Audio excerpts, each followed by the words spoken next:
Well, let's call Joel real quick before we start with the content here and get an update. He's on paternity leave. That's right. I'll put him on speaker. How's it going? Good. We're about to record. What are you guys up to? Just at the dinner table. How's the baby? Last night he was up a lot, but he sleeps all day. Really? That's great. Sleeps all day and then parties all night. Yeah. Likes to be up in the night. Very agreeable. A lot of times. Agreeable, yeah. Except it keeps us up most of the night. You pretty tired, or are you feeling okay? I feel okay right now. I feel like I could go to sleep if I lie down. The main time that I feel like really tired is 3 to 5 a.m. An understandable time to be tired. That is, yep. That's usually when I'm tired, too.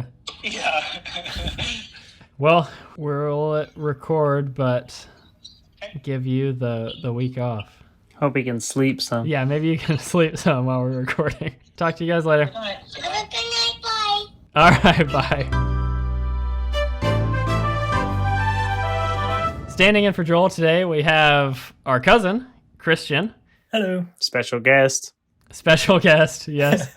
Very special guest. Christian grew up pretty close to us, so he was at the house a lot for holidays and church conferences and really just part of the family. Christian is a professional artist and also well-versed in theology and has more recently gone back to school at Liberty University and also working as a stained glass art designer. Sufficient? Yeah, that was good. I approve. I'll answer to that description.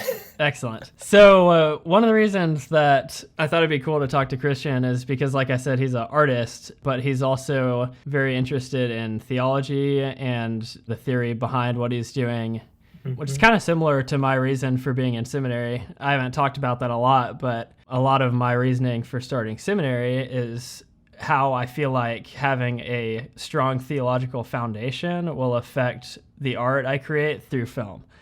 And so I thought it'd be fun to talk to Christian a little bit about his art process and how he sees that whole relationship between theology and art, or theology and work, maybe is a better way to put it. Yeah, and in our particular purview, it's the creative arts, whether traditional visual arts or cinematography and video production. Yeah, I agree. Yeah. And you went to seminary, and I'm finishing up my Master of Fine Arts in an art department. And I'm torn. Maybe I should have gone your route. I like your approach. I would think there's more networking opportunities going the MFA route. Yeah, that might be true. Like a lot of that probably depends on the university. It's also a terminal degree, a Master of Fine Arts. So assuming successful graduation, I can teach at university level, which I would probably talk about this a little bit later, but that's something I'm genuinely interested in down the road. Probably more long range plans. I haven't ruled out eventually doing an MFA to potentially be able to teach at some point. Yeah. We'll see. I have ruled that out. Well, let's start with how you got into art, which is probably something you've been asked a billion times. It's kind of funny because I still think I think there's still a perception that being an artist is a little bit like having a magical power. You just don't expect to be able to be trained into art. It's like, oh, you're an artist. It's the closest thing we have to being a wizard, I think, in our modern day. I feel like older people in America sometimes have that about speaking other languages, Like, you must be really smart, but I just could never do it. Maybe so. Maybe that's true. But to answer your question, Paul, back it was probably middle school when I really started to realize, I've got an ability in this. Up to that point, I'd had a lot of hobbies, and that's pretty common. Sport, I still love sports, but I did things like stamp collecting too, nerd stuff. Just kidding, stamp collecting is great. So for all you philatelists out there, not knocking it. Very interesting. But when I started with art, I was naturally good at it. People thought it was kind of magical, which felt good. But probably mainly I had a really good teacher starting in middle school. I think I was 12. She was a good, solid Christian, a good theologian, really, good lay theologian, as it were, and just a good artist. And she was very encouraging about it. But she was rigorous. She really wanted me to work hard and do my best, and expected that. And somewhere along the line, after she sort of tested me out and realized, okay, he's got ability, she was like, you can actually turn this into a profession. That's probably the first time I'd really thought, oh, there's something I can do that I like and I'm good at, and I could make it into a profession. And that's about the age when I started to think I'll need a profession one day, So I think there's a combination of factors there that really got me into art. That's cool. I guess the next step was going to school for that. Yeah, so I was taking private lessons from Merit, I think once a week, up through my freshman year in college, when I went to actually a local school who had a really good traditional art program, and spent 4 years there. And their strength was technical ability in the traditional working method. So painting and drawing what you see primarily, being able to render things well and accurately. It is my firm position that most institutions of higher learning, that's where they drop the ball. What my school didn't have particularly well, I would say this is definitely an area of weakness when I was in that program, was the creative side, to be honest, which sounds a little odd because usually we associate the arts with being artistic or creative. But that was a weakness of the program I was in, is they didn't really present much opportunity at all for students to pursue creativity. And there's a balance there. And I think that's where most art institutions or institutions of higher learning that have an art program, that's where they kind of put all their attention is on the creative side. Or, originality is king, and not the technique. Yeah, technique is almost not even considered at a lot of institutions, I think. So at your school, was there a focus on realism? Yeah, high focus on realism. Even within the illustration side of things, the tendency was just towards a more naturalism, making things look natural or real. Yeah. Do you feel like you grew a lot during that time being in school? That's a good question. It goes along with, I think, something that we'll talk about here in just a little while. It's hard to articulate what impact what different parts of or seasons of life have. Yeah. I know there was artistic learning that happened, and I'm thankful for that. And I know that was necessary and important. But in the grand scheme of things, like from God's perspective, if you will, I really think there was more character training and preparation for the future than anything else. I think it's kind of interesting to realize that all three of us pretty much figured out our vocational interests in the high school phase. Well, I guess you're talking about before that, but definitely going to college was not where we found the thing. It was more in your guys' case, probably developing what you had already decided. In my case, I think it was more something to just get through. In one sense, I've really known since I was like 12, oh, this is what I really want to do. But the capacity of what I do now is way different. I mean, worlds apart from what I thought I would be doing. And it is for the better, but that was a painful process. Definitely, God choreographed, and I'm very grateful for it, but it was a painful process and a long one.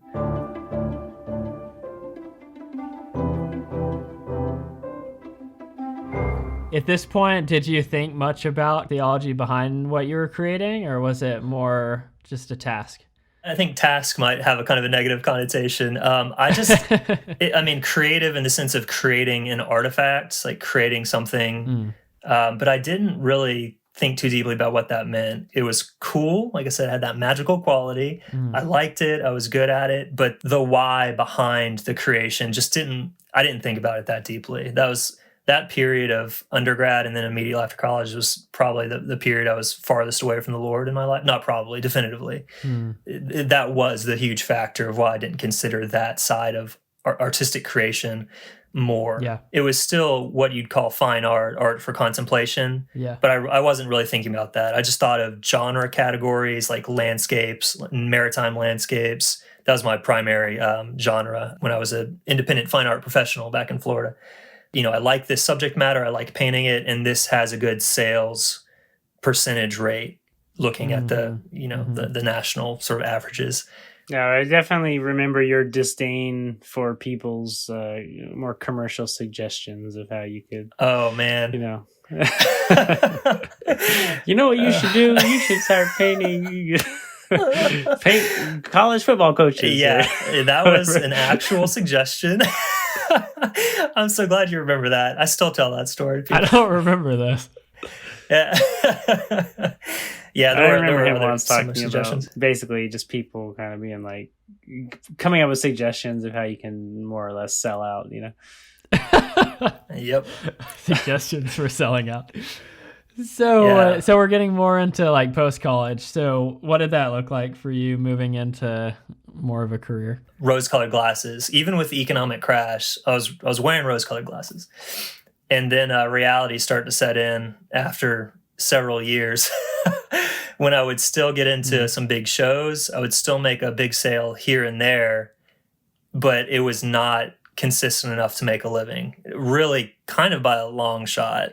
And that was just gutting because I'd put all my eggs in that basket. And I'd actually been encouraged to. I mean, you can hear all different advice from experts just to cover any perspective. You should do this, you shouldn't do that. And they have good reasons.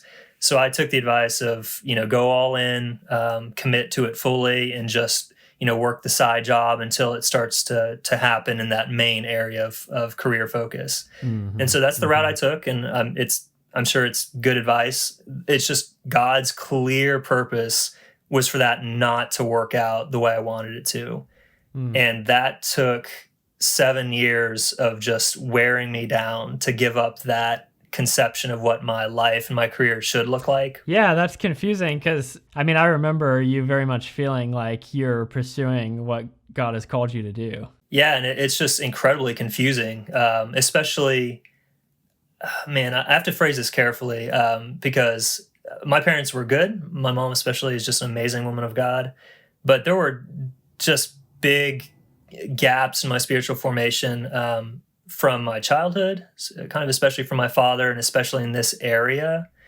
Any spiritual maturity I have in this area really comes from your family, the Sigler family, through the discipleship courses your dad wrote, and just the influence of Harvest Church and you guys just being able to visit so often.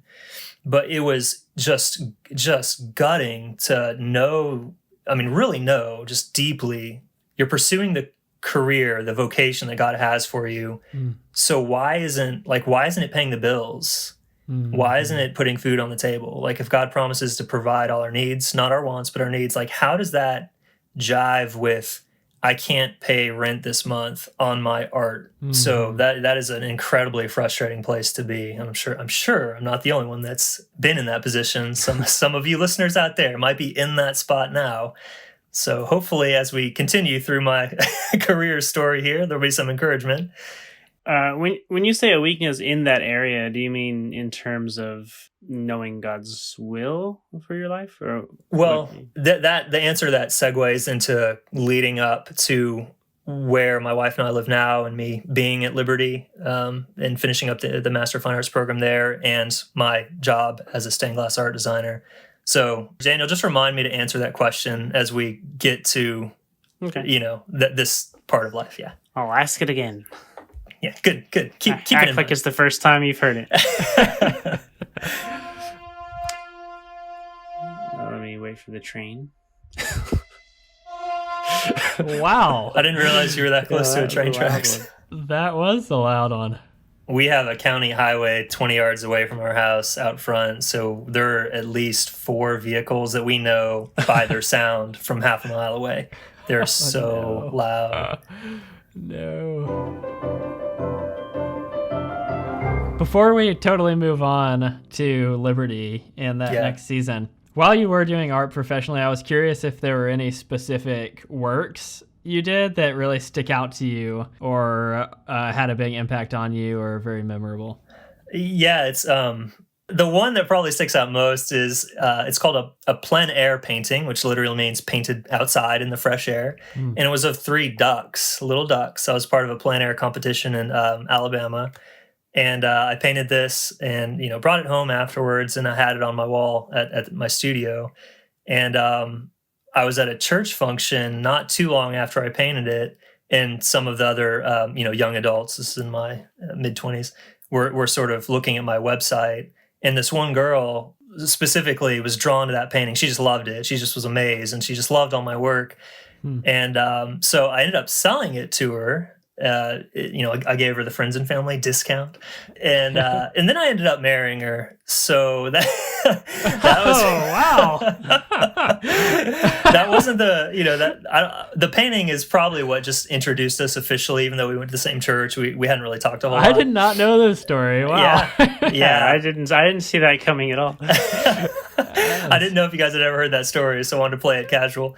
No, that was my wife, Lauren. So when we first really met, it was because it was a business transaction. She was buying a painting, and I was very happy to sell paintings. And we just, started talking, and then we fell in love eventually. Isn't that nice? Yeah, that's the start to a movie or something. Yeah. That's great. A surefire Oscar winner. Yeah. For whatever reason, the two that stick in my mind is the painting you did of the eggs on the newspaper. Maybe that was like one of your first ones that got a lot of recognition. Critical acclaim. Yep. Was that one of your first competitions or something? That was why honestly, I remember that one so much. Yeah, probably so. I mean, you were young at the time for sure, and that was probably my first painting that I would consider good quality, even as a working professional. Now that was still a good painting, and it did win an award locally. And I was 15, so that was one of the early times also where I was like, oh, I'm good at this, and people really like it, and they like me. And it you were 15 that one when stands that out. happened? That one stands out to me as well for whatever reason. It must be for the reason you guys are talking about. That's incredible that both of you remember that one specifically. That is really interesting. Well, and the story went that apparently at the competition they had to take it out of the frame to make sure it was a photograph or You're something. Right. You're right. I forgot. I don't know if that's true, but that's the story I heard. Based on that, the listener can obviously assume that it was highly realistic. It was photoreal, right? And it was 3 eggs sitting on a newspaper with a loaf of bread inside, but you didn't see the bread. You just saw the eggs on the newspaper. Yes. And I think the newspaper was in French, so I labeled it something French. A very artsy thing to do, and that's really funny that you guys remembered that. Honestly, I'd maybe I'll put the picture up on you should the YouTube channel. Real throwback. Yeah. Do you still own the rights to that one?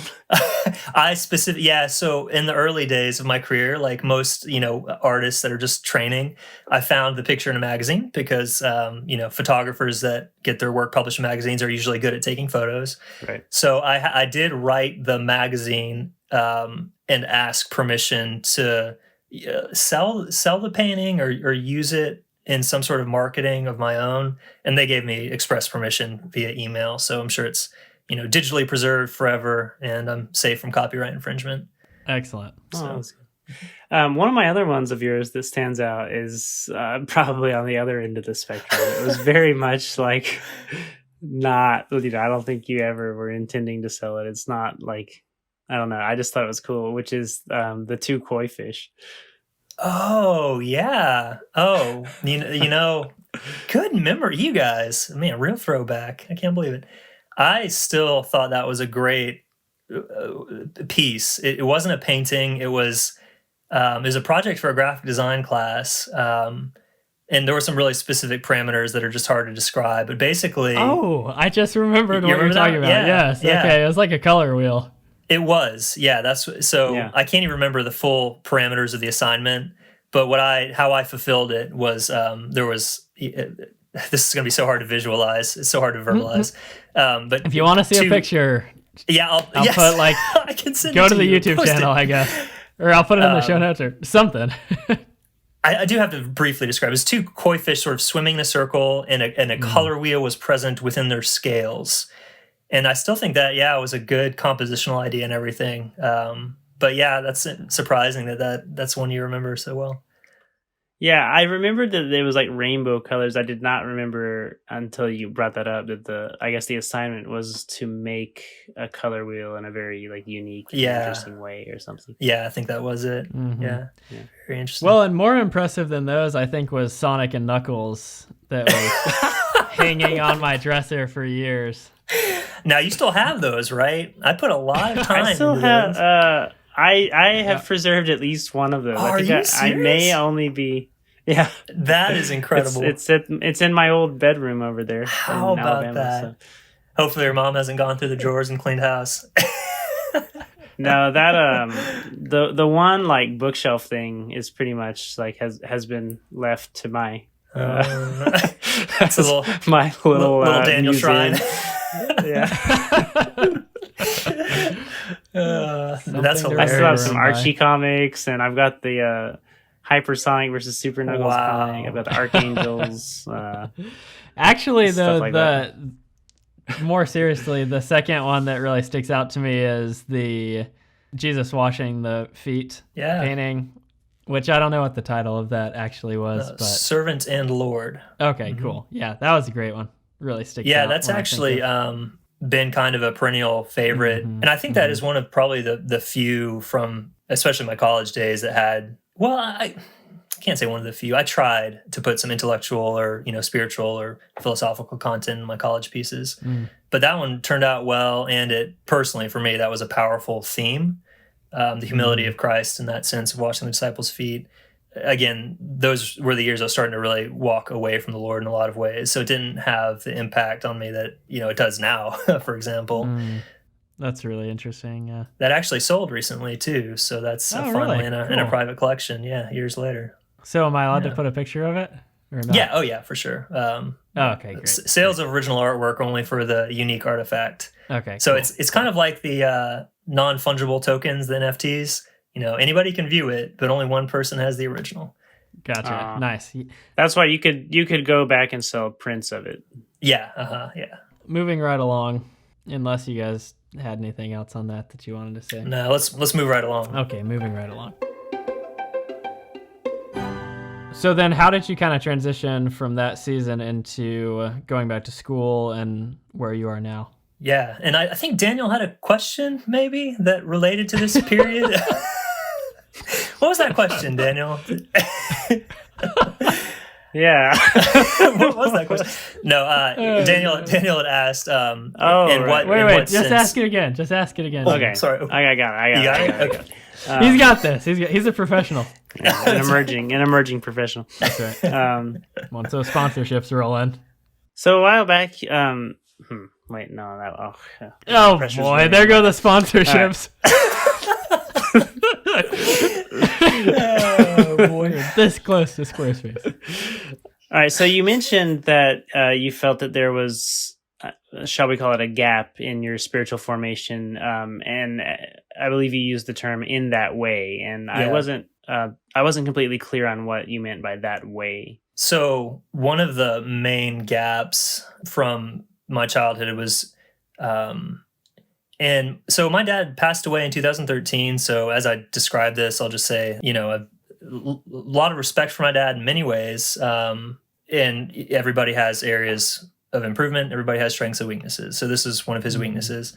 And it does play directly into the next season of my life and my life story and my spiritual formation. So it's pertinent.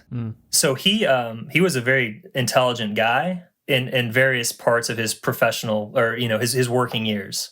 And a very hardworking guy. Yeah, and extremely hardworking. And he would always make it to our sports games and stuff too. Sports games. He was actively involved. So he wasn't like a workaholic. He was actively involved in me and my brother's lives. But in his just working life, he had several opportunities that he really thought he'd be good at. He thought he'd do well. And they were snatched away.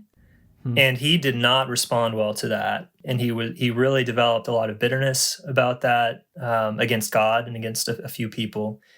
And so that was an example that I had of just being an adult male was sort of, well, this is what happens in life. And this is how one responds. And, I couldn't articulate it. Obviously, I was just a kid growing up.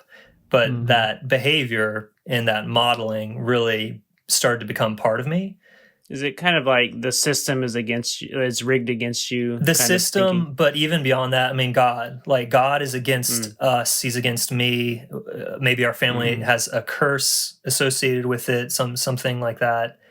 And so, as I was coming out of school, and I was just very sure of God's calling for me in the visual arts, but still exploring what that looked like.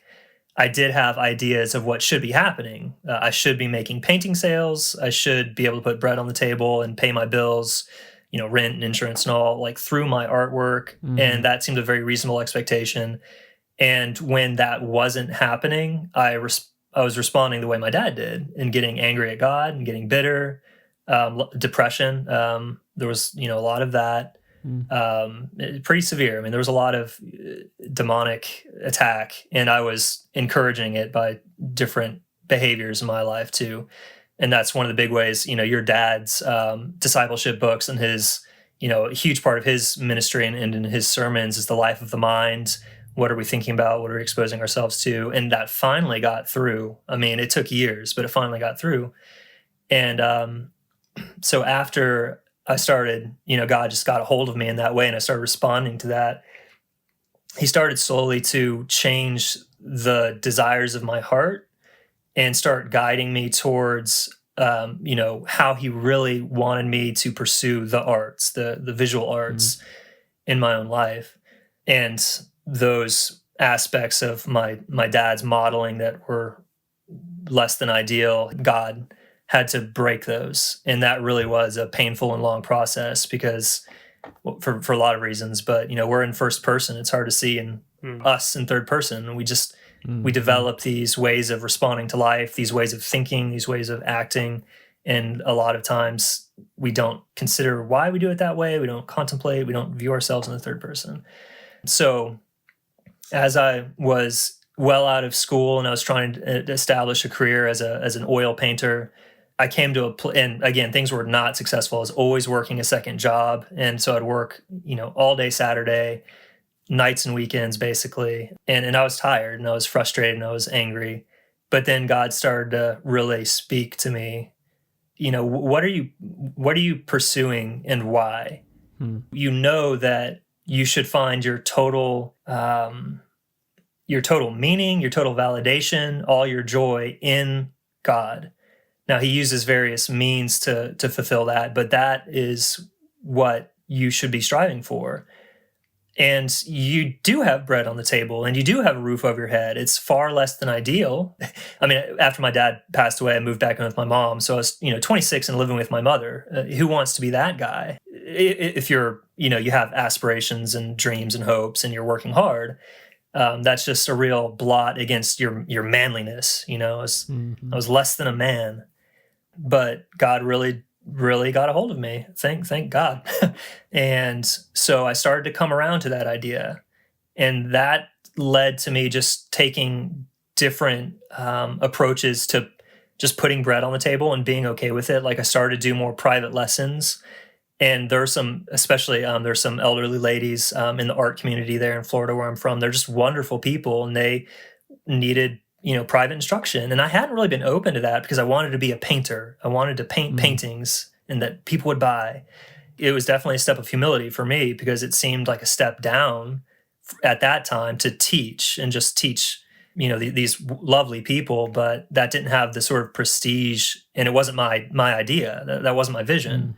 So I started to accept that, and then I started to find a lot of joy in that, a lot of validation, and more people were like, "You're a good teacher. Like you're really good, and I'm so glad you're my teacher."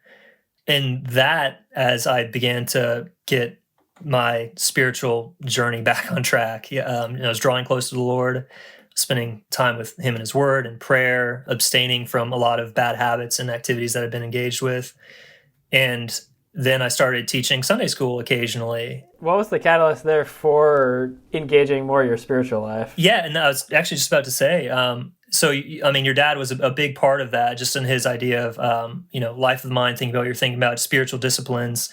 And then at that time, I also started to be interested in just Christian doctrine, which is a very philosophical branch of Christianity in a certain sense. I mean, it's theology. I like to say theology philosophy because to me, it should be one word.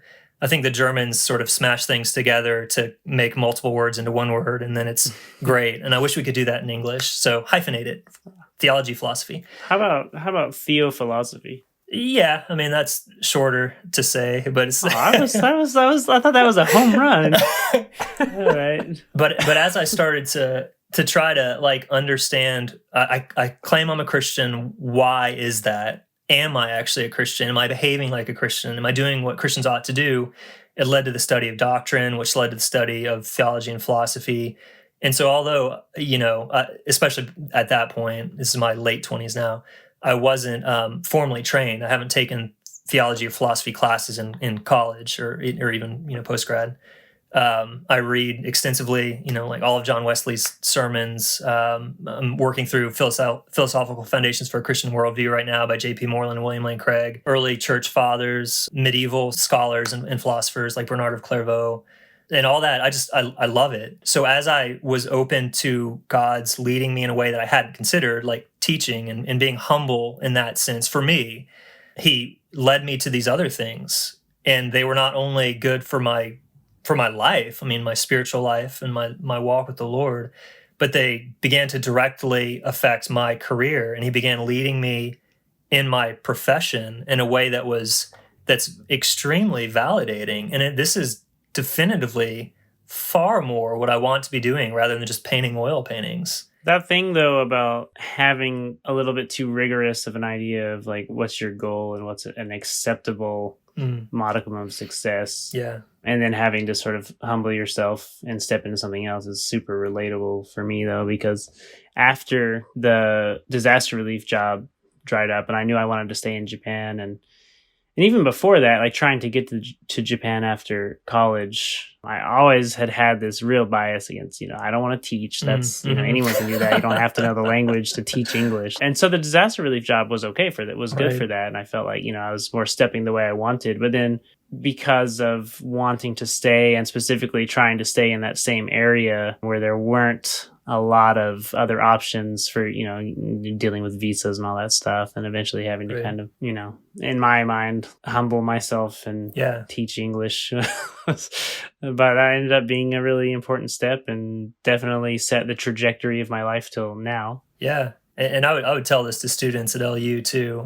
In general, if you feel called, if you have a gifting in something, definitely pursue that. We have in Scripture, we know that God gifts people. So pursue that and pursue it with excellence and pursue it diligently and work hard. But as Corrie ten Boom said, hold all things loosely so that it hurts less when God pries it from your fingers. Because I really feel like I would say for most genuine Christians, there's going to be a time where God, he pries something from you. We have that writ at large, Moses' time on the backside of the desert, before the burning bush. The examples are just endless in Scripture. But it's in that time where you're probably not going to be successful in the world's terms. Like, you're not going to be a millionaire by the time you're 30. Most of us aren't. But if you're not seeking wealth and fame and fortune, if you're seeking God, then those are the most important times, genuinely, because God's given you this vision. He's given you these dreams, these hopes, these noble tasks, and then He has to humble us and teach us to rely on Him, and before He allows us to fulfill those things in His plan. And you're being confronted with your own inability to realize those intentions. Yeah, right. I think Moses is an ideal example. Having trained in Pharaoh's house, I'm sure he's very intelligent, and then he seeks to become the leader in this way. And then not only does that not work out, he's like laughed at, he's kind of mocked by his fellow Israelites. Like, who are you? And then he goes away and is forgotten about for 4 decades. So it's stories like that are just so important, and they need to be thought of in a context of one's life. This applies to me. Yeah, that's good. So coming through that, how did you end up at Liberty in Virginia and where you are now? Yeah. So I mentioned that there was a special duck painting and a special lady, and that we were wed. You were there for that, both of you. Yes. So at that point, when we were married, I had really started to, we'll say, live into just a lot more of what God was intending for me, both personally and in my career. Yeah. But after marriage, you're sort of asking, okay, God, there's a big new season. What would you have for us as a married couple? And going to a graduate program had sort of been in the back of my mind loosely for a couple of years, because it adds an option for steady income. Being a professor at a college, at a university, is a 9 to 5 that will put bread on the table. And if you have a family, that's a blessing from the Lord. So I was thinking that it might be good to explore that. And God really confirmed it. My wife was really affirmative of that. That's important. And I called sort of out of the blue an old acquaintance from my undergraduate days who taught up here at Liberty University. And he said that they had graduate student assistantships, these scholarships where you work through the Master of Fine Arts program and you work for the department by teaching and doing different jobs for the department. And he said there were a couple of positions and I should apply. And so we prayed about it for a while, and there was just a lot of confirmation there from family and friends at our church, and just in prayer.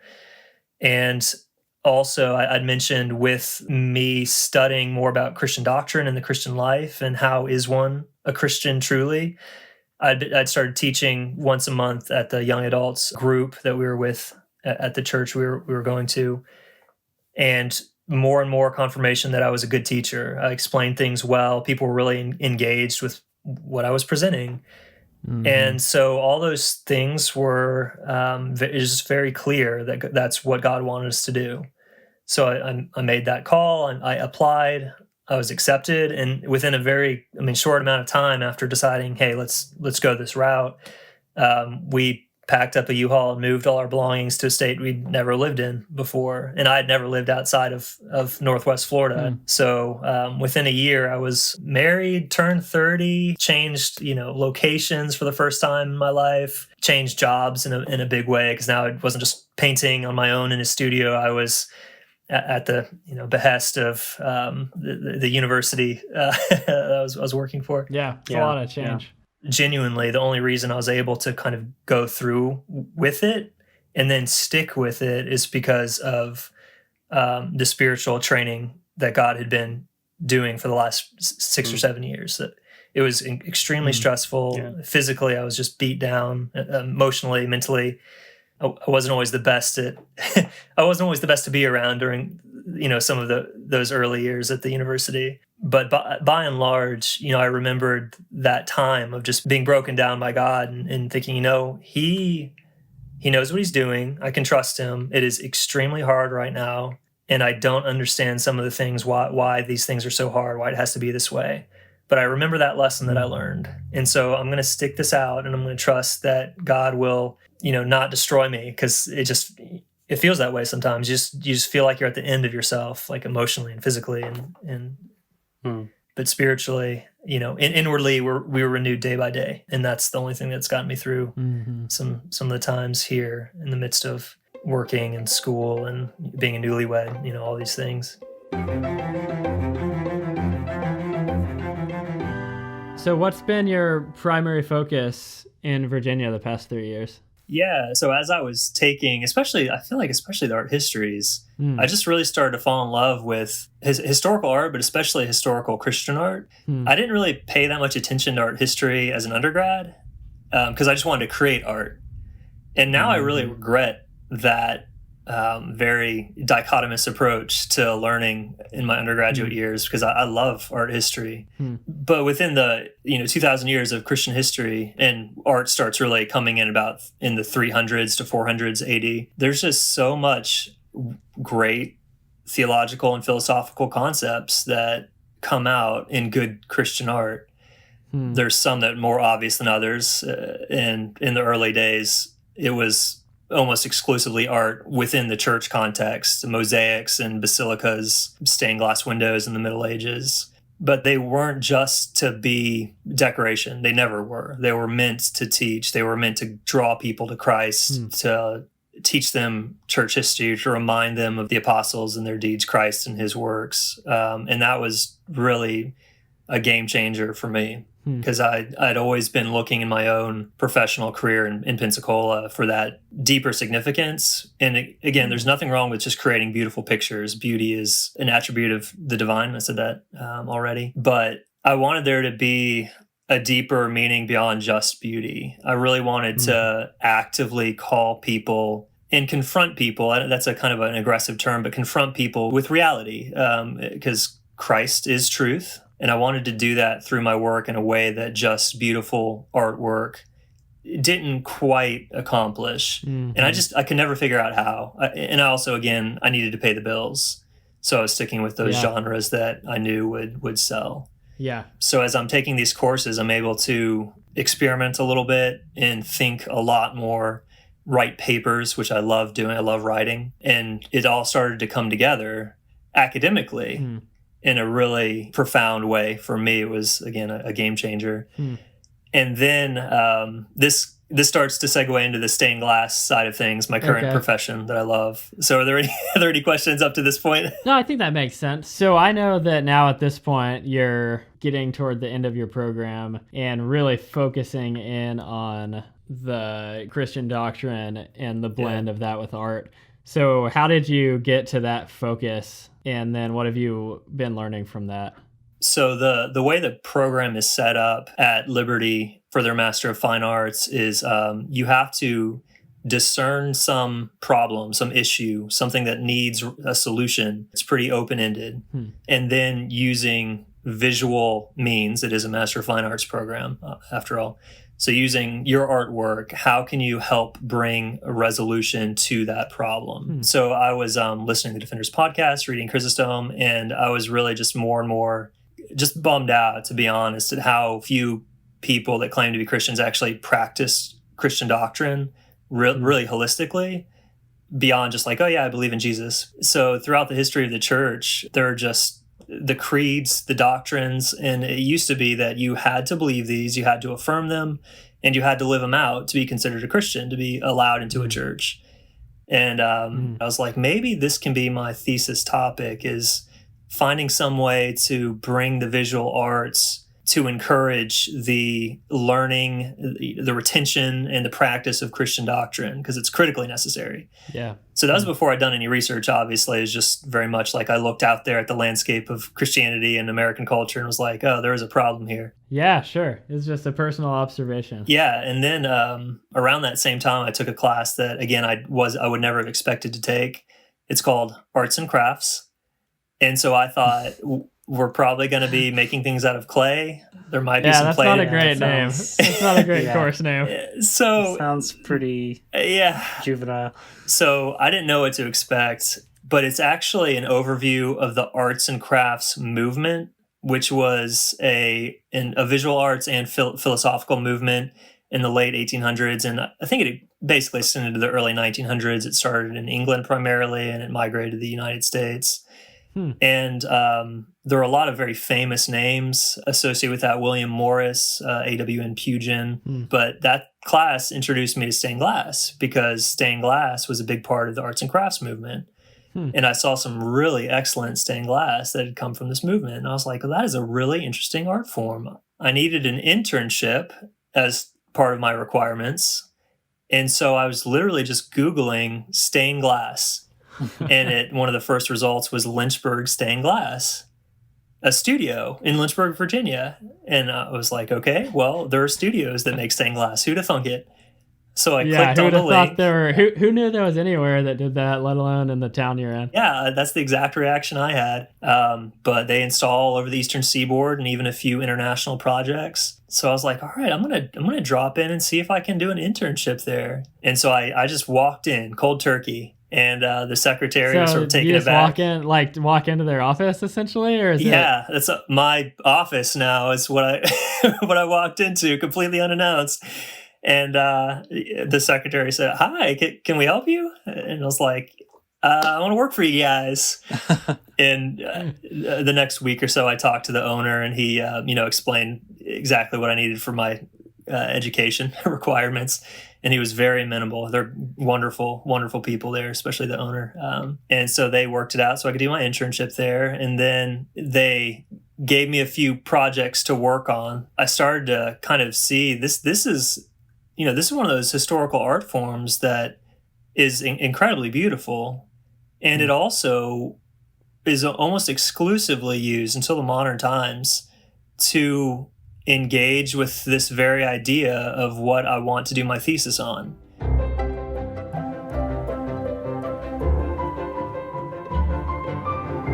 Within the Catholic tradition, it's meant to inspire veneration, which is a whole nother topic.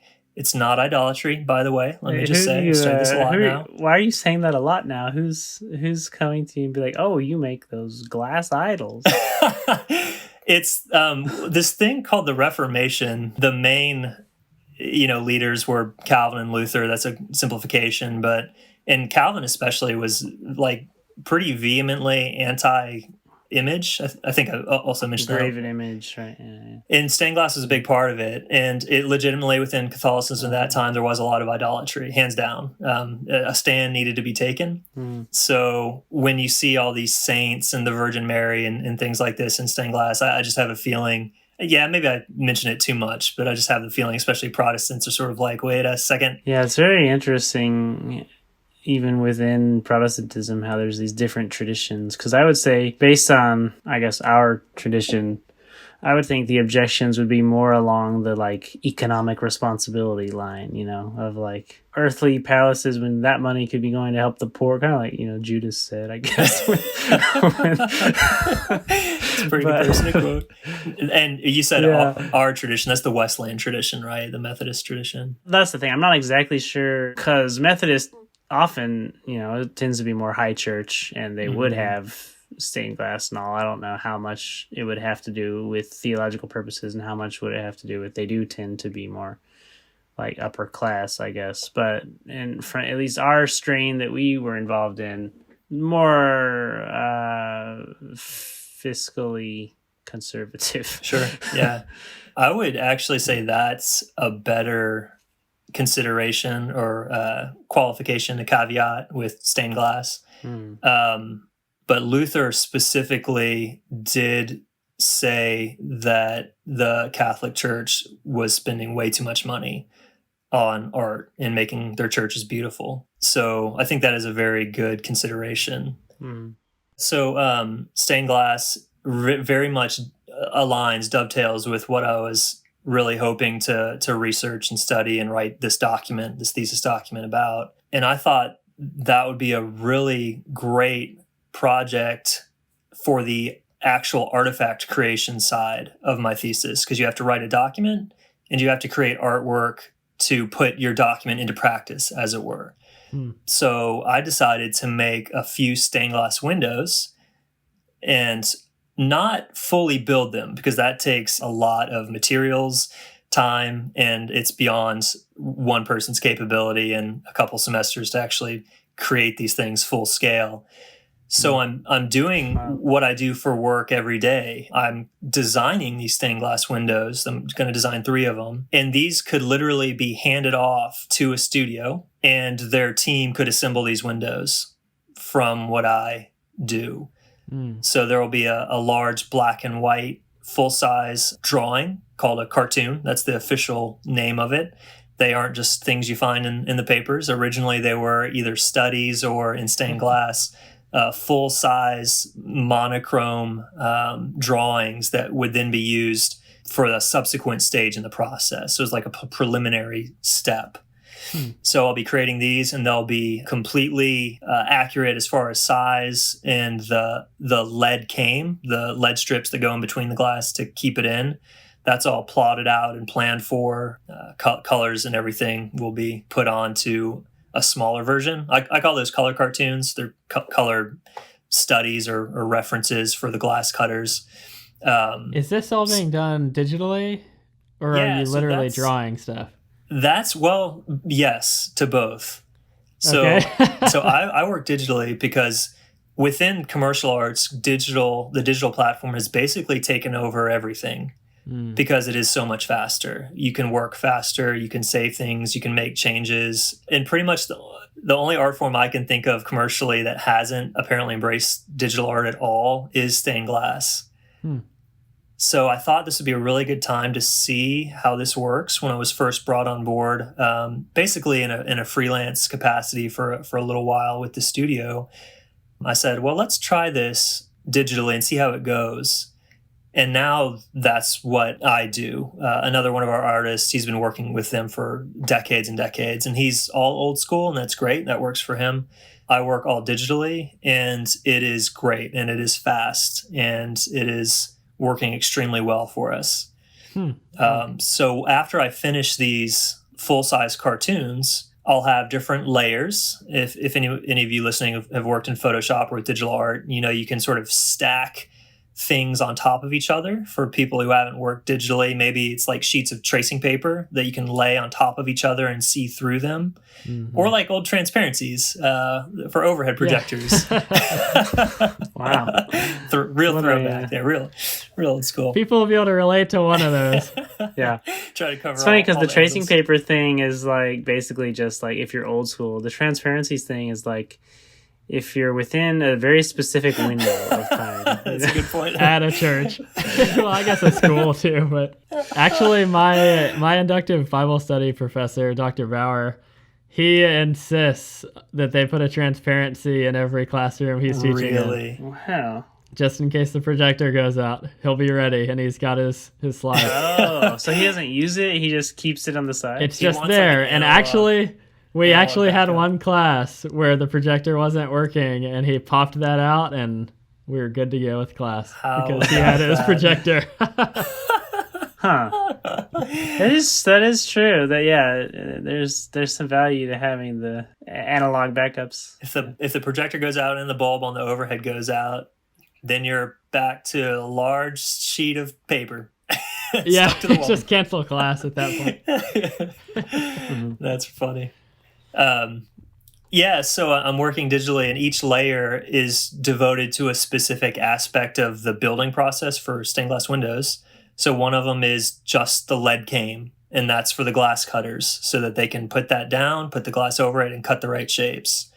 Another one is called the trace line layer, and that's most stained glass, not all of it, but most of it you'll see very much like a pen and ink drawing that goes on top of the glass that sort of defines boundaries and lips and eyes and things like that. So that I have a whole layer devoted to that. Sometimes we can screen print that onto the glass, and sometimes our other artisans in the studio will take the special glass paints and brushes and paint directly onto the glass with my drawing underneath it. So they're using it as a template. And then there's the full cartoon, and that's what the glass painters will use as a guide to shading, doing the value rendering on the glass itself in real life, as it were. But coming back to the doctrinal aspect, each of these windows has a theme, and each of those themes is based on three things. First is just my observations of the culture around me. So my thesis is you have to have a narrow-ish focus. So it's Protestant doctrine in the United States. That's my focus. Just me observing from churches I've been in and visited, people I talked to that would fall into that category, that set of demographics. What do they seem to know? What do they not know? And then there's a really good survey that's put out by Ligonier Ministries that asks a lot of doctrinal questions. One of them, for example, is God a Trinity, Father, Son, and Holy Spirit? Yes or no? So it can be very simple, but then later on they have another question that says, is Jesus Christ the best and greatest being created by God? And a lot of people answer yes to that question. And That's what the Jehovah's Witness would say. And that is heresy. But it's a slightly subtle form of the question. But if you're trained to understand what the attributes of God are, what literally the word God means within Christianity, then you know that question essentially, in a philosophical sense, it must be false because Jesus Christ is not a creation. He is God. He is uncreated. I literally had a student in my small group this past Sunday night. We were doing discussion questions, and the question was, how has Jesus helped you overcome temptation? And this one student said, well, I know how I would answer that about God, but I'm not sure about Jesus. Right. Right. I'm like, well, Jesus is God. Let's start there. Yeah. And that's just one example. I mean, there were a lot of questions on that survey, and several of them were just clear black and white issues, not gray, not even close to gray. And the sort of percentage of people that didn't answer, strongly affirm or strongly disaffirm, it was honestly kind of staggering. It was shocking. What was the origin of this survey? So it's called the State of Theology Survey. I'm not sure if it's annual or biannual. I think it's annual. Okay. I can put a link to it in the show notes for people. I would recommend it. I think it's pretty, it's just good information. And then I have a couple of books that about just evangelicals in the U.S. and how they really don't know the doctrines, that the denomination affirms or Christianity in general affirms. They just do not know. Sure. So between or among those three resources, I've sort of narrowed it down to three topics. One of the windows is about avarice, because that's a very prevalent sin of our Western American culture, materialism and commercialism and the quest for more, greed. And then the idea of the Trinity. So that's also a very standard stained glass motif anyway. So I wanted to do one that sort of paid homage to the tradition of the art form. And then the last one is going to be about the sanctity of life, because that's another very specific non-negotiable in the Western world.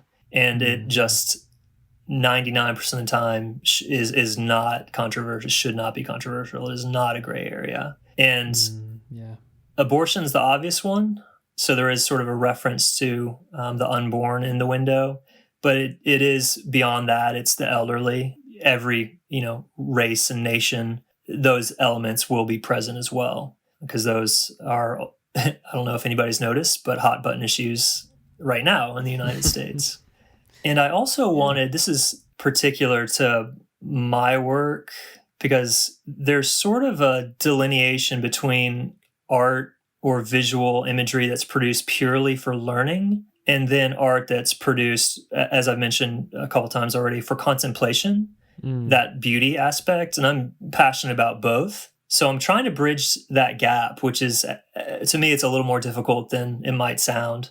The flannel graphs from Sunday school were probably great teaching aids, and they're visual art forms, but you would not call them beautiful. Debatable. You got me there. I guess some people could debate it. Things like graphs and charts, those are also visual depictions that are helpful for learning. You might even see ones creatively done and you call them artistic. But again, they probably couldn't be called beautiful, at least not except for a very minimal level of beauty. So those are the two things I try to combine in this artwork for my thesis, is this learning aspect, this pedagogical aspect, and also an aspect of beauty. That's the combo that I feel like I can really relate to with my visual medium. So much of what I try to do in helping people stay engaged in a story that I feel like they need to hear is by showing them hopefully beautiful images. Yeah. And so especially with like a lot of the missionary documentaries we've done, I have a story that I think is good for people to hear, but in order to help them stay engaged and just enjoy hearing it, I want to take the time to do landscape drone shots and time-lapse photography and wake up at sunrise and, get that shot. Right. So yeah, I can really relate to that. There's a really great book that I quote a couple times, and I really recommend it for everybody, because the concept of beauty versus ugliness, it's almost not a conversation anymore, even within the church. And it's a crime. I mean, I would say it's a massive victory of the enemy. I declare that. I know that for certain. But in this modern or postmodern, depending on how you want to define our current culture milieu of you do you and it's all good, there is beautiful and there is ugly, and one is godly and one is not. And so there's a book that's written by, I think he's still the president of Wheaton College, Philip Ryken, Ryken, and it's called Art for God's Sake. I think it has a subtitle, but I can't remember what it was. And it's very short. It's a short read. That's his focus, is how are we creating art in any media that is glorifying to God in both its upstanding quality, its moral content, and also in its technical excellence. And he cites the Old Testament with the first, impartation of the Holy Spirit to Bezalel and his friend. I can never remember the friend's name, that are, commissioned by God to create the articles for the tabernacle. Yeah. And there's a lot of attention to making things of excellent quality. So that's just one of many examples. It's important to God. And Ryken talks about how the appeal, just mass appeal of the inane and ugly and brutal, it has taken over the modern art context in so many ways. And it's evil, it's wrong. Is that takeover of the ugly, does that come from more like not really having standards and being overly encouraging and just like anyone's effort is appreciated because it's the thought that counts kind of attitude? It's a great question. I really don't feel totally adequate to answering that. I can give you some insights from what I've read, but I'm not an expert on, how did the modern... I hesitate to say postmodern right now because I just listened to a William Lane Craig podcast where he talks about how postmodernism that's not what we're in, because people still actually do believe in ultimate truth of some kind. Like some things just have to be true. So whether we're in modernism or postmodernism, how that came about and how it relates to the visual arts, it's pretty complicated. From what I've read, as the Enlightenment movement took hold of the Western world in the 1800s, well, starting in the 1700s and really ramping up in the 1800s, all the classical pillars of civilization, theistic belief and right and wrong, just everything everybody knew philosophically and morally started to be questioned. And then within the arts came World War I and just the inhumanities and atrocities that were committed on a mass scale during that time in the Western world. It seemed like a real turning point. Along with this mass skepticism, there was like, well, look what we've come to. So nothing works the old way. We have to throw it out. And let's find out what that means within our context of the visual arts. So you get Russian constructivism design, and you get the modernist painters that start to come in and make changes. And some of it isn't bad. Some of it's morally neutral. But I would argue that most, if not all, of the philosophy that drove those painters, designers, was evil, was at best sort of bad philosophy, and at worst just inspired by Satan to just mess up humanity, because that's what he does. So yeah, you've got this blend then of beauty and teaching. What does that look like practically? How do you actually go about blending those things? Well, in my case, because I actually just have to produce something and turn it in to graduate. It's going to be these three window designs. I'm still not quite sure how I'm going to present them. I think I'm going to. We have a large format printer at the studio, and that's how we go through that process I described a little bit earlier. So I think I'll print off the full-size cartoons for display as part of my show. Nice. I might try to do something with transparencies to sort of give the effect of stained glass at least a little bit. Oh. So that's in the back of my mind. Yeah. But one thing I state in my thesis is the ideas that I'm presenting are truly applicable to any media. And it should be. That's the point, is whether you're doing flannel graph or illustrating a children's book or working with oil paint or charcoal or what have you. These things are viable to your art form, whatever it is. So how are you, artists, considering how to teach people about God, the one true God, the triune God? And how are you demonstrating technical excellence that's genuinely worth engaging with visually? And art that glorifies God, because God is a God of beauty, not of ugly. So for someone like me or other artistic people, what advice would you give just as they start this process of trying to be more effective in what they're doing? I feel the answer to that can be so broad, because I don't know what purview people will be coming with that question in hand. In a very general sense, kind of to any artist, I'll just sort of reiterate what I've alluded to. Are you striving for excellence? Because I'm 33, so my generation and generations younger than me, I think we struggle strongly with entertainment apathy. We do not want to work hard. We want things easy, and we want to be entertained. So resist that with all your might. Resist that. How are you training yourself? How are you seeking God to excel your technical ability in your craft? And how are you upholding your faith, your worldview, your Weltanschauung, I think the Germans say. That's one of those philosophical terms I love throwing out because it sounds cool. How are you demonstrating that within your artwork? It doesn't have to be over like, this is Jesus feeding the 5,000.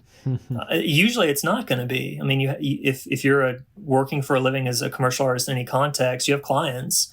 Yeah. But will you, for example, will you design an ad campaign for a cigarette company? You know, that's kind of a gray area because cigarettes aren't talked about in the Bible, but treating our body as the temple of the Holy Spirit is. So maybe that's not the best campaign to be working on.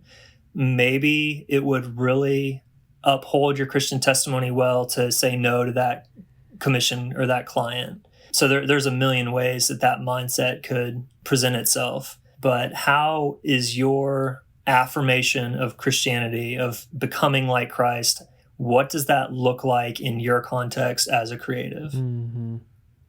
That's good.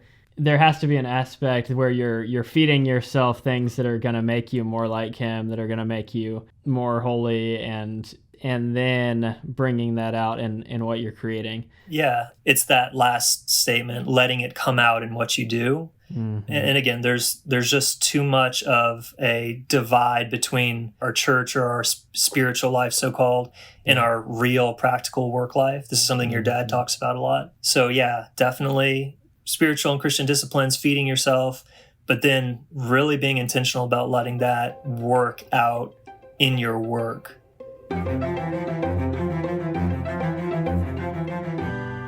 One more question I had is just the specifics of the 3 pieces you are doing. Have you started the specifics of those designs at this point, or is that something you'll be working on this coming semester? There's still things I have to work at, especially with the Sanctity of Life window, because the main panel of that, I had an idea that's pretty, but I don't know if it... within the research, I delve into instructional design theory and ways to teach and help people retain information. And I don't know if that main panel does justice to those research points. So I'm trying to think how I could kind of redesign that to go along with the research better. Mm-hmm. And this comes back to catechesis, because I don't know if we've barely talked about that concept. I'm glad you said that, because I was just about to suggest that we define the catechism for any listeners who are wondering. For sure. So it was the standard way that the church developed Christians up until about the early 1800s. And obviously this is all based in scripture. From the Old Testament, we have, write these things on your hands, put them on your forehead, teach them to your children. And that's at base, the concept of catechesis is just rigorous training in the faith. So Christian doctrine, Christian life, it's very holistic. New converts would go through this process that was called catechesis or the catechumenate. And the people who went into it were called catechumens. The people who taught were called catechists. You can see how it starts to get a little confusing to keep up with all the similar names. And they were taught by the catechist very rigorously. They went through church doctrine. They learned about the nature of God. And they were expected to live these things out for an extended period of time.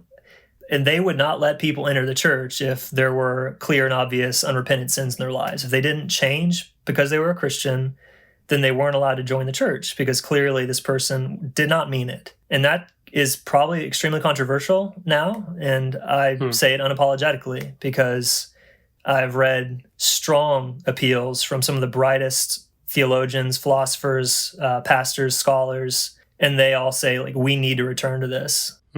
But a catechism as a book usually, if not always, contained 3 components, sometimes more, but it always contained 3 components. And that was the 10 Commandments, the Decalogue. Those are the same thing. Sorry, I'm not going to say 4. Those are the same. Decalogue, 10 Commandments. The Lord's Prayer, and then the Apostles' Creed. So with these themes, those I also considered what was always included in Protestant catechisms. So from the Lord's Prayer, we read, "Give us this day our daily bread," which is the answer, if you will, to avarice and greed, right? We trust the Lord to provide for our needs.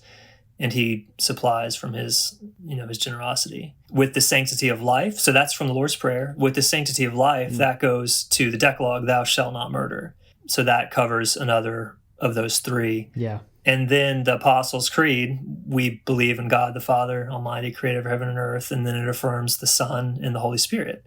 So the Trinity is creedal, and that is another reason I chose that central window to have the Trinity beyond just being a sort of an homage to the tradition of stained glass. So those three primary facets of Protestant catechisms, I've incorporated a bit of each into one of these windows. Gotcha. And there's Cool. so much material that's, this could be and I really do hope it is an ongoing project. And that's kind of the way the program is constructed, is that this is something you can carry on into your career or your later life as an artist. Because I just really, it doesn't have to be stained glass, but that's my medium. I love it. Sure. And there's so much material in those three concepts that a lot of Protestants just do not really know. They don't really understand. We talked a little bit about multimodal teaching, and that is also very much aligned with the catechesis process. In the earliest days, before writing and literacy was prevalent, it was very much an oral tradition. Words were spoken, things were memorized. And today, obviously, there's still, in Protestant congregations, usually we have praise and worship and then the sermon. So the oral tradition is still very much a part of the Protestantism today. Text is scripture primarily, obviously. So that's not going anywhere. So those are two modes, right? And then there's one that I feel is underrepresented, and that's the visual. Specifically, and we've talked about this now pretty well, the aspect of beauty. There's a lot of multimedia entertainment or visual input in churches. We've got the lights, we've got lights, camera, and action. We've got that. We've got the loud sound systems and the high definition everything. But churches spend, and this actually goes back to what you mentioned, Daniel, as far as cost. Churches spend hundreds and thousands and millions of dollars on audiovisual equipment. And some of it is absolutely necessary. Because they think it enhances the worship and educational experience. Exactly. So that's true. That's a total parallel. I didn't even think about it certainly helps the entertainment value, no doubt about it. And I know some of it's necessary. I'm not against audiovisual. But as a good Protestant, I'm really concerned with how much that costs and what the actual edifying gains are from that expenditure. If we were to take, let's just say a church takes half its audiovisual budget and puts it into pedagogical, beautiful artwork for the sanctuary, for the classroom spaces, that should be an active conversation. And obviously, I am biased, but I have research to back it that would be a wise investment. That's really interesting, though, to think that it is basically the same thing, that these cathedrals and old time churches that invested so much into the architecture, into the those types of static visual elements, all of that has been funneled into cheap buildings with expensive equipment. Yeah, the black box church auditorium. Yeah. Oh, I hope. And that's, that ends, the cathedrals, Daniel. That's it doesn't play in my research a ton. I do mention them, but in my own thinking and approach, the cathedrals are really inspirational because they definitely spent way too much on them, hands down. But as far as places of sacred places that are created to have people interact, or at least are conducive, they're designed to allow people to interact with God and teach them about God, they are masterpieces, quintessential masterpieces. In Chartres Cathedral in France, it's one of the best preserved cathedrals from the medieval times. So it's just a good example, but it's sort of archetypal of any good cathedral. But on the outside, first of all, you have just mind-blowingly beautiful architectural and the grounds around them. And the grounds usually had things like labyrinths. And then the church itself on the exterior would have statuary that would be figures from church history. It would be scenes from the Bible. It would be scenes from church history. So illiterate lay people or illiterate commoners that were not religious would walk by and have to think about what these amazing statues meant, this beauty that they couldn't see literally anywhere else in their entire lives.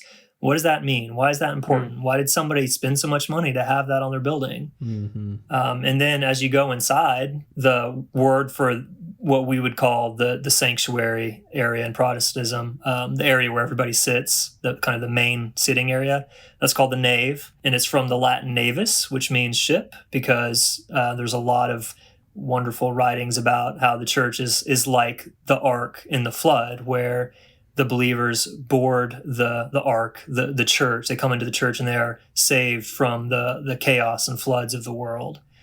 In classical cruciform, cross-shaped floor plans of the cathedrals, and a lot of churches are still like this. Yeah. The church is oriented west to east. So you enter on the west side, you're facing east where Jesus returns. So you're looking towards the return of Christ. The left and right arms face north and south. So you're standing on a cross. It's just to remind you of the work that Christ did. And usually there are big stained glass windows on the east, sometimes on the west behind you. And then in the north and the south, transepts is what they're called. So you have those areas of the church where people can come and look. And again, before mass-produced illustrations and television, people back then, that was their non-real life visual item. There really wasn't anything else. They didn't have paintings and drawings available. So they went into the church and they looked at these images that were stunningly beautiful and larger than life and so complex in their narratives sometimes. They told the story of the lineage of Christ from Jesse, called the Jesse tree motif. And even if they're illiterate, they're intrigued. They can remember it. It's so interesting. It's so beautiful. And they ask the priest, why is this important? What does this mean? Oh, the places that can go theologically, the hypostatic union of Christ, that he's truly God and truly man. And he came through this lineage of people that included great kings and the least of nobodies and foreigners. And I mean, that's an incredibly rich theological vein that's incredibly important. As Paul mentioned earlier, some people might not even really realize that Jesus is God and human. But even if people affirm that, what does that mean? Why is that important? What is the significance? And why do we believe that? Visual art can't give all those answers specifically, obviously. Those are complex questions and complex answers. But to have something to hold on to mentally as that conversation is had, that's something that anyone can cling on to in their minds and remind them then of what is discussed and what they've learned. A visual mnemonic. And that's one of many ways in which visual arts and illustration help teach and help retention of information. What I'm reminded of too while you're talking is, I mean, obviously you're focusing on art because that's what you do and that's what you're studying. But really, this whole line of thinking applies to whatever work you do. This idea of incorporating theology, incorporating your love for God, and then trying to image that as best you can to the people around you.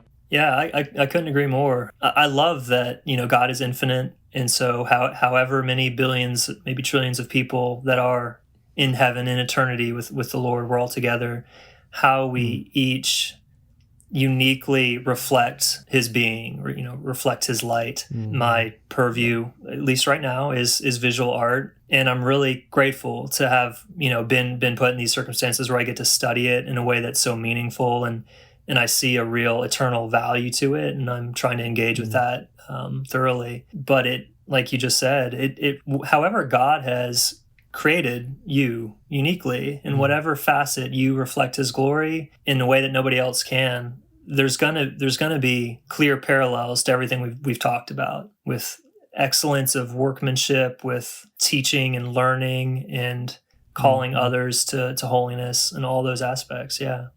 Well, thanks so much for taking the time to do this. Thanks for, just sharing more of what you're learning. Yeah, thanks so much for having me on. It's been great to articulate these things for an audience. This is the most comprehensive description I've given, so it'll be, if literally nothing else, it'll be great practice for defending here in a few months. But no, it's been great.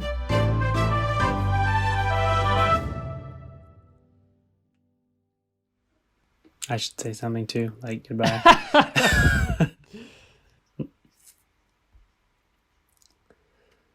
Thank you. Thank you. Thank you. Thank you.